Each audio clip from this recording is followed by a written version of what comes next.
Good morning, Big Papa Des. Yan po si Aichang at saka si Ira. Dito na sila nakatulog sa salas. Kagabi kasi nanonood silang TV hanggang siguro medyo late na. Eh ako nauna ako matulog kasi diba na malayan dyan na sila natulog sa sahig. So hindi ko alam kung sinong nagkumot sa kanila, baka si Akira. Si Akira gising na. Akira, nani still oh? Ha? Imauksta. Papa to jidensha de散歩して行かないの？どこに？散歩するよ。どっか行こう。後でバイトあるし。Ah, honto yan eh. Meron nga pala siyang part-time job ngayong araw. Tari, nandi ko din ito. Achang, papado kay ko ne. Wala kasi tara, nakaskot din eh. Bye-bye. Mainit na pala. Hindi na lang ako magbabay kasi baka alam nyo na, mainit. Baka mahilo. Ito yung bike ni Akira, ang bago. Ginagawa ko tong bike ni Akira. May bago na yung gulong niya tsaka yung interior, kaya lang flat pa rin. Nahirapan kasi ako magkabit eh. Siguro natusok-tusok siya. Kaya ang nangyari, binilang ko siya ng bike na mas mataba yung gulong. Yan oh. Mura lang yan. Akira, wait, mapalabang ko pala yung mga sapatos kay Akira. Akira, kure, sinta ko sigurero. Oy, Aichang, ishini ko. Hataki ko. Papadaki ko ka. Chawa, ratte ne. Aichang. Aichang. Iranai yo, sano mo? Ano mo to na? Ay, asa ka rahami agiste putari to. Sakista yo. Ay, ra oktsara naka tabi mo no skutte yo. Pupunta lang ako dun sa garden namin para diligan yung mga halaman tsaka ano. I-sprayan ko pala yung mga dahon dahil kinakain ng caterpillar. May binili akong pang spray eh. Ay, grabe ang init ka ba? Ano bang 30 degrees Celsius ngayon dito sa Japan. Mainit. Mamayang 4 to 7 PM may part-time job si Akira. Oh, mainit ah. Kailangan ko umuwi ng alas 3.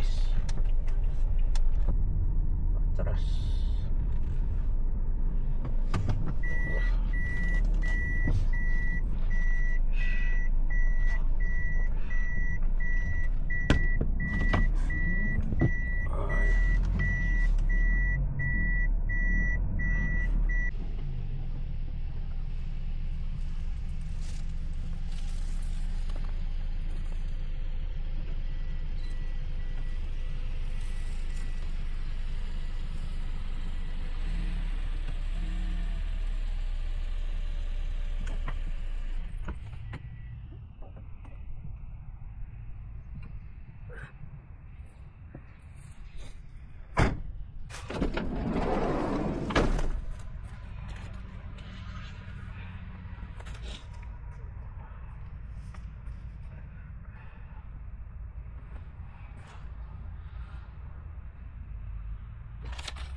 Ipupunla ko na tong sitaw tsaka itong pakwan.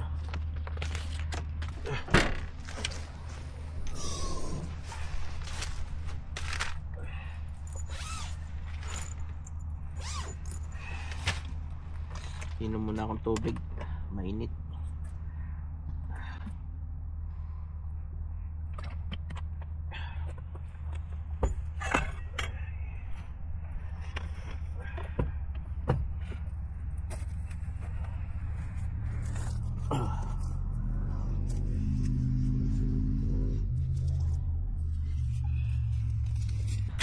ugat.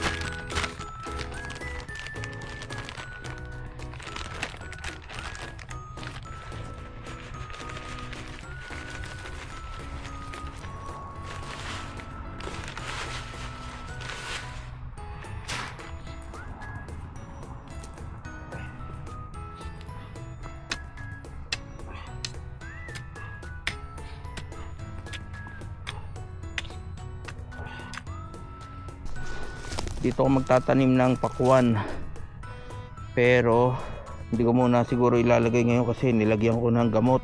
Kaya ito na lang, ano ba tawag dito, sitaw.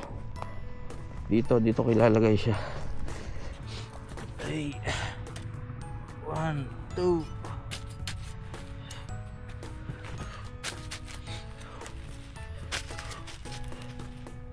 Palito. Yan.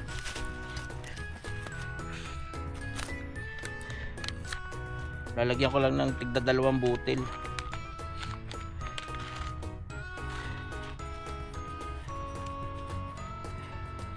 Ito mababaw lang para hindi matagal tumubo. Butasan natin para maarawan.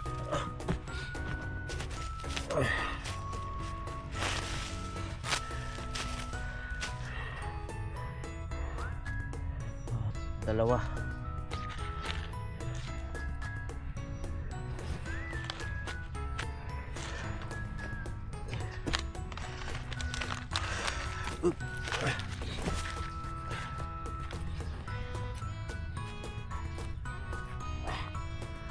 Takpan ko lang na magaan lang, huwag masyadong marami.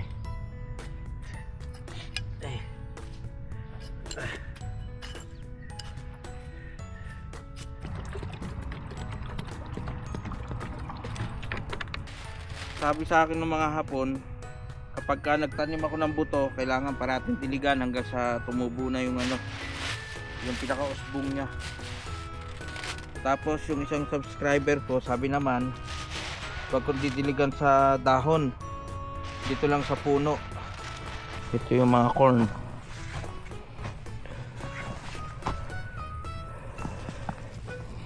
Hindi ko alam kung tama ba dapat dinidiligan yung mga corn.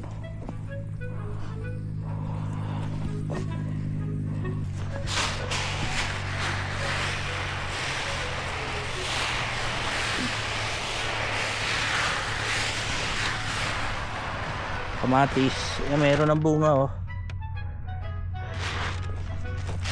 Itong talong mayroon na ring bulaklak. Ayan.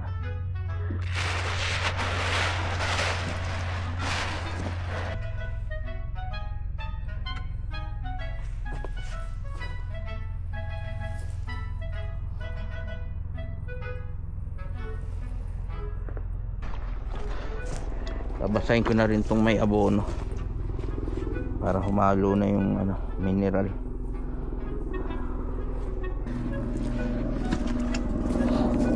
Maglalagay ako ng isang pakwan dito.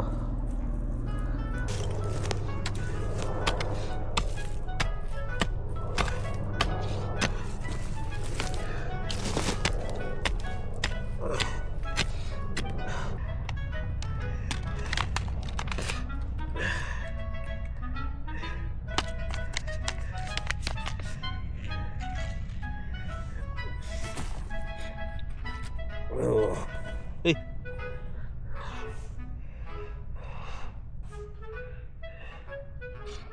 Pwede niya.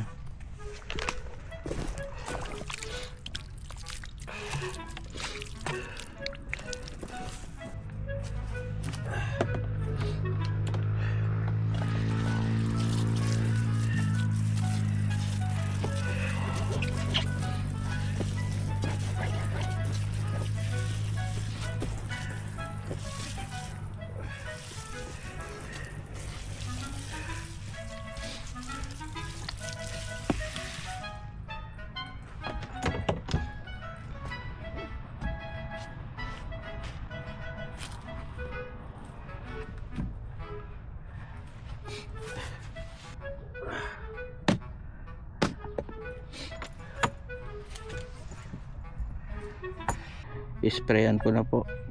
Pagkatapos nito uwi na muna ako. Hoop. On natin. Daming butas-butas oh.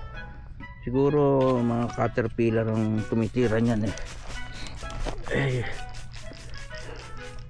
ito mga talong wala namang butas, pero sprayan din natin saglit.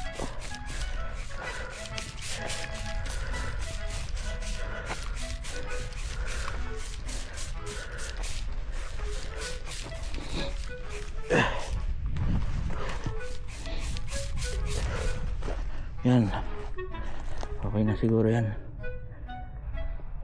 Nakakalibang din maghalaman yung ano ba, yung pakiramdam na nag-aantay ka kung magiging maganda yung ani mo o yung bubungahin ng mga halaman mo.